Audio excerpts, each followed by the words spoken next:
베드로전서는 고난을 당하여 어려움을 당하고 있던 소아시아에 있는 교회와 성도를 격려하고 위로하며 고난을 극복함으로 구원에 이르도록 권면하기 위해서 쓴 서신입니다. 베드로전서는 크게 세 부분으로 구성되어 있습니다. 도입부인 1장 1절에서 12절을 성도의 한 소망에 대해서, 본론부인 1장 13절에서 4장 19절은 성도의 신분과 고난에 대한 바른 인식에 근거한 굳센 믿음과 생활에 대해서, 종결부인 5장은 여러 부류의 성도를 향한 겸손과 인내에 대한 권면으로 구성되어 있습니다. 그리고 이 가운데 본론부는 다시 전반부와 후반부로 나눌 수가 있는데, 본론부 가운데 전반부는 1장 13절에서 3장 12절입니다.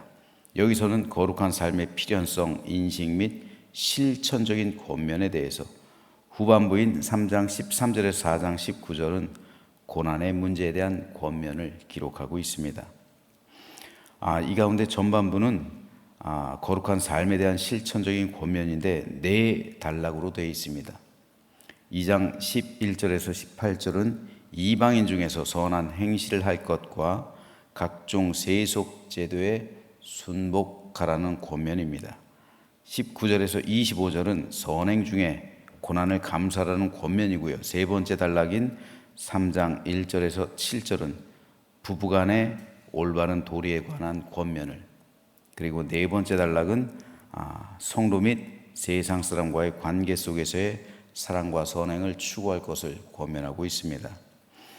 오늘 우리가 읽은 3장은 크게 세 문단으로 나눌 수가 있어요. 이 가운데 1절에서 7절은 세 번째 권면이었죠. 8절에서 12절은 마찬가지 네 번째 실천적인 권면이었습니다. 그리고 13절부터 22절은 이제 본론부 가운데 후반부를 시작하는 거예요. 여기서는 의를 위해 당하는 고난의 복됨 및 그리스도의 고난의 모범에 대해서 권면하고 있습니다. 오늘은 이 가운데 13절과 14절 말씀에 대해 살펴보겠습니다. 또 너희가 열심으로 선을 행하면 누가 너희를 해하리요? 그러나 의를 위하여 고난을 받으면 복 있는 자니 그들이 두려워하는 것을 두려워하지 말며 근심하지 말고. 자, 여기서 베드로는 의를 위해 당하는 고난이 복되다는 사실을 강조하고 있습니다. 특별히 베드로는 열심으로 선을 행하라 말합니다. 여기서 열심으로라는 말은 헬라어 원어로 볼 때 열심당원들, 이들을 가리키는 단어와 똑같은 단어예요. 즉 열심당원들이 조국의 독립을 위해서 열정을 가졌듯이 그런 열정을 가지고 세상에서 선을 행하라는 겁니다. 그런데 한번 생각해 보십시오. 당시 소아시아 교회와 성도들, 특별히 로마에 있는 성도들은 이미 대박해 고난을 당하고 있었어요. 그들은 세상 사람들에게 차별과 소외를 받았습니다. 핍박과 박해를 감수해야만 했어요.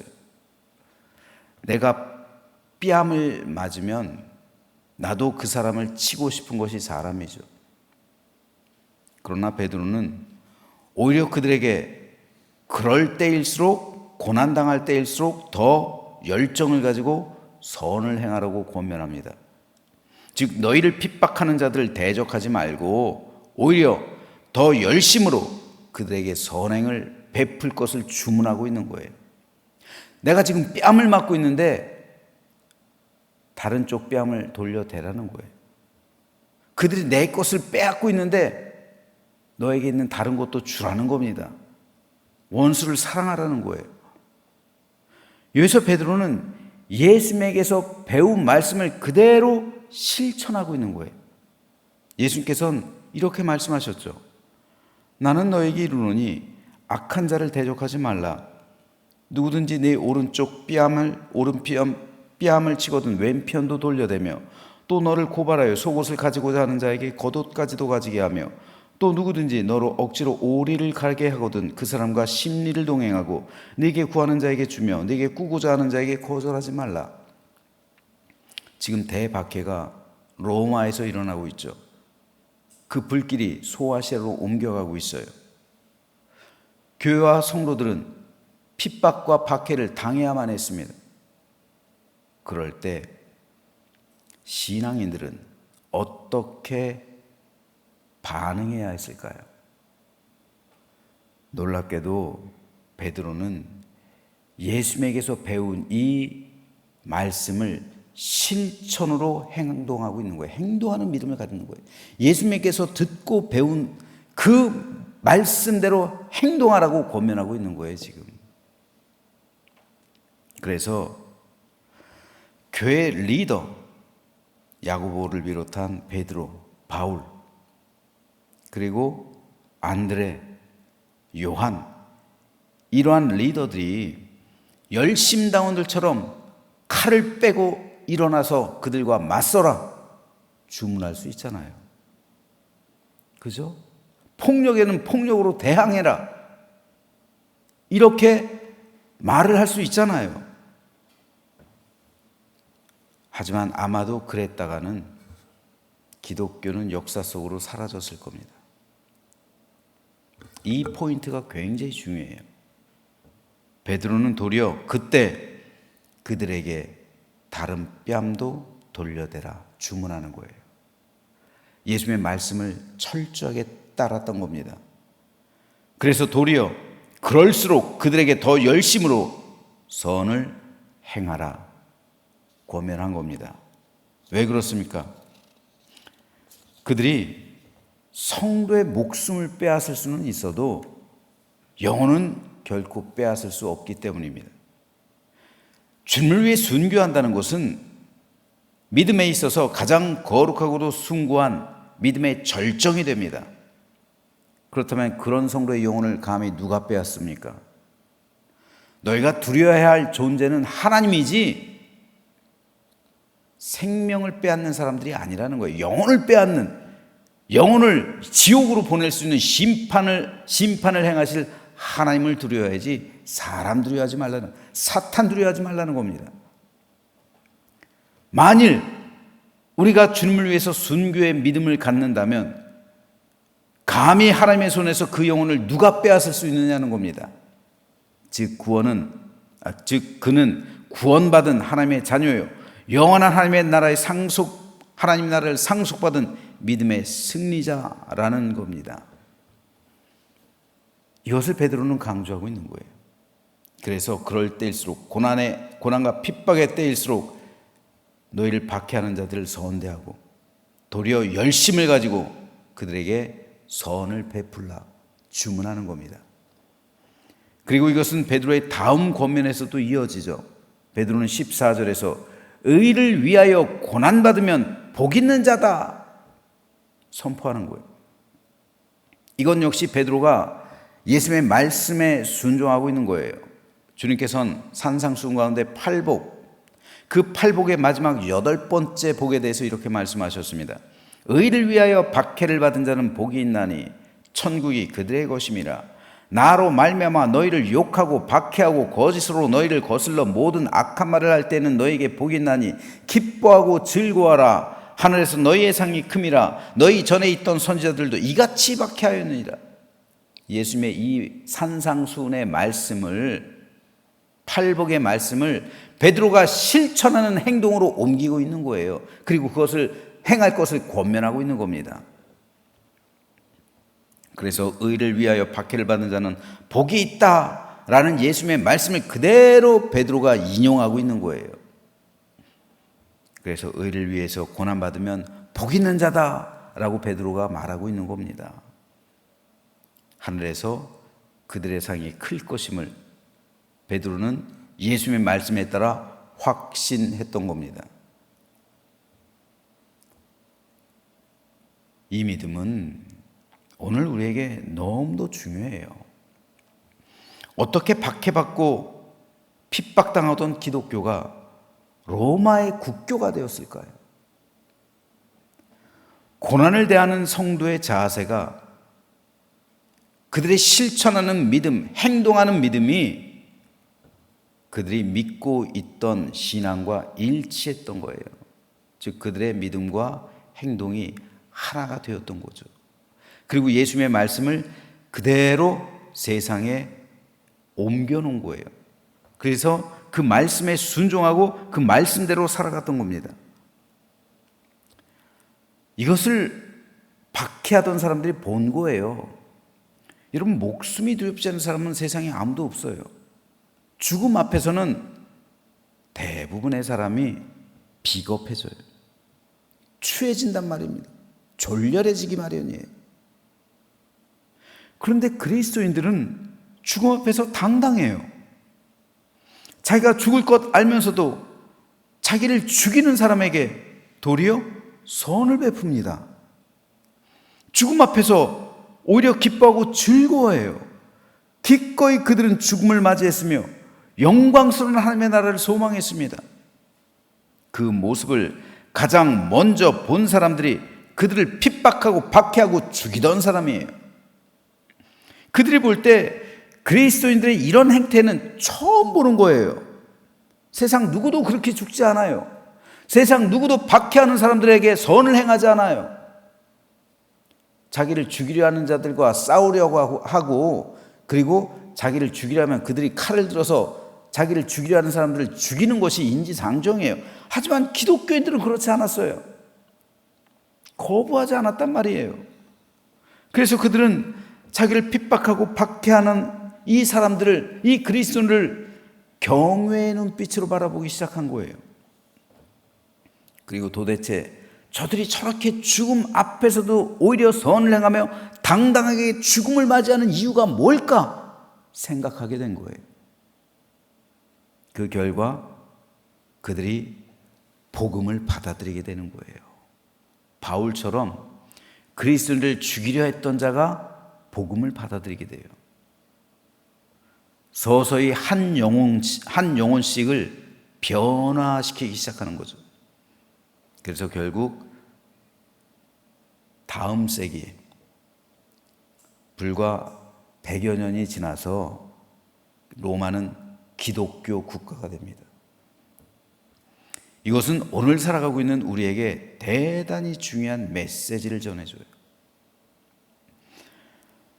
코로나를 겪으면서 한국 개신교인의 수가 현저하게 줄었어요. 바로 지난달 조사에 의하면 지금 현재 개신교인의 수가 771만 명이라고 합니다.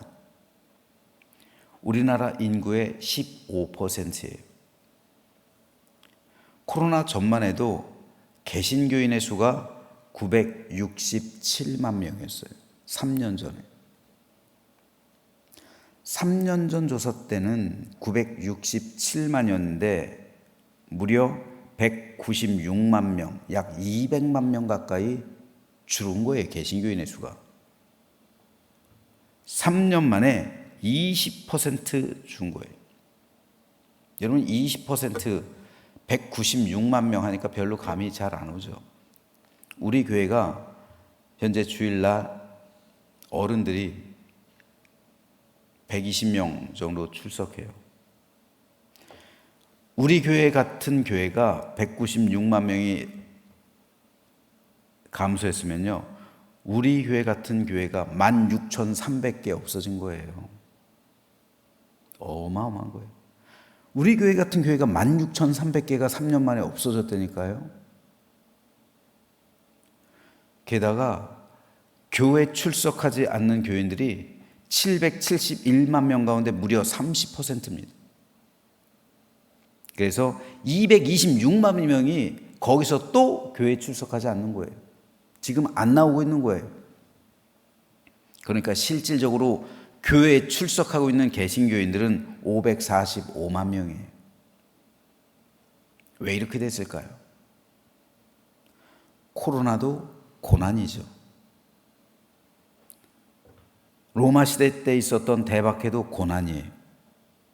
그런데 왜 로마 시대 때에는 그 고난을 통해 기독교가 국교가 됐고, 왜 지금은 이 고난을 통해 교회가 쇠락하고 쇠퇴하고 있을까요? 바로 고난에 대처하는 교회와 성도들의 모습이 다르기 때문에 그래요. 로마 시대에는 베드로의 권면에 따라 고난의 때 기독교인들이 더 열심으로 선을 행했습니다. 그리고 핍박하고 박해하는 자들에 대해 대항하지 않았어요. 도리어 고난을 기뻐하고 즐거워하면서 기꺼이 자신들의 모든 것을 포기했어요. 그러나 지금은 어떻습니까? 지금은 교회들이 가만히 있지를 않아요. 누가 교회를 조금이라도 뭐라면 싸우려고 일어납니다. 칼을 들고 일어난단 말이에요. 지금 세상과 싸우려 한단 말입니다. 세상과 대적한단 말입니다. 누가 교회를 치면 더 크게 안가품하려고 들고 일어서요. 한마디로 순교자의 신앙의 모습을 찾아볼 수 없는 거예요. 지금 교회들 가운데 순교자의 모습 바라볼 수 있습니까? 순교자가 뭐예요? 고난을 당해도 대항하지 않는 게 순교자잖아요. 자기를 죽이는 게 순교자잖아요. 이 순교자의 신앙을 지금 교회들 가운데, 성도들 가운데 찾아볼 수 있습니까? 고난당하는데 여러분 순교자의 신앙을 우리가 가지고 그렇게 행동하고 있습니까? 아니요. 그렇지 않아요. 오히려 교회들이 지금 더 들고 일어나고 있어요. 그리고 세상과 싸우고 있단 말입니다. 세상과 싸운다는 것이 좋은 의미가 아니잖아요. 우리가 마귀의 영적 세력에 대해서 싸우는 것이 당연한 거죠. 그러나 그 싸우는 게 칼로 싸웁니까? 성도가 칼로 싸우는 거예요? 기도로 싸워야죠. 내 믿음으로 싸워야죠. 왜 성도가 폭력으로 싸우려고 하세요? 폭력으로 싸운 곳에서는 절대 그리스도의 복음이 전해질 수가 없어요. 십자군 운동 일으켜서 기독교가 복음화됐습니까? 아니요. 십자군 운동 일으킨 모든 곳엔 지금 이슬람 세력이 잡고 있잖아요. 심지어 예루살렘도요. 기독교는 폭력으로 전해지지 않아요. 복음은 그렇게 전해지지 않습니다. 예수님의 말씀이잖아요. 그리고 베드로의 말이잖아요. 로마 시대 때 사람들이 느꼈던 교회에 대한 경외감, 그리고 성도들에 대한 존경심,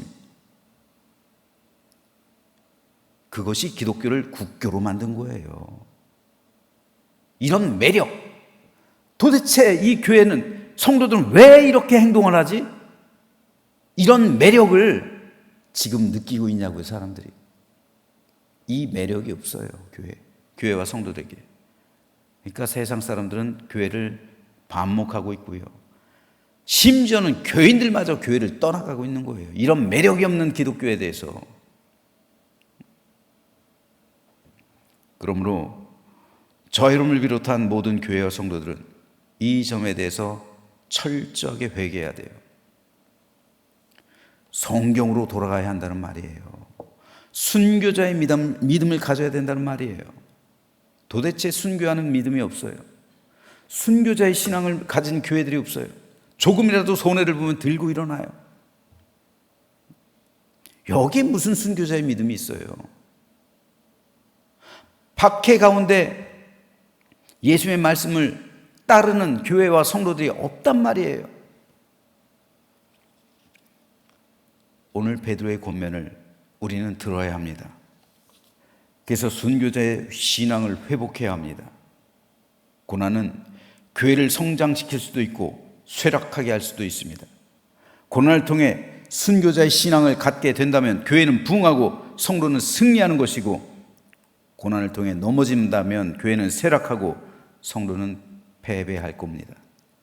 그러므로 저는 저 여러분 그리고 우리 교회, 한국 교회 모두가 고난 속에서 순교자의 신앙을 회복하게 되기를 소망합니다. 이것만이 다음 세대 하나님의 교회가 성장하고 부흥하게 되는 일이 됩니다. 코로나의 시기, 이 고난의 시기 동안 한국 교회가 순교자의 신앙을 보여주지 못했어요. 그래서 부흥과 성장이 아닌 쇠퇴의 길로 접어들었습니다. 따라서 우리는 다시 한번 순교자의 신앙을 회복해야만 합니다. 베드로의 권면 그리고 예수님의 말씀을 순종해야 한다는 거예요. 그럴 때 다시 한번 우리나라 교회와 우리 교회 그리고 저와 여러분에게 부흥과 성장이 임할 것이고 우리는 기뻐하며 즐거워하는 승리자의 신앙이 될 줄로 믿으시면서 이 말씀에 순종하는 우리 모두가 되시기를 주님의 이름으로 축원합니다.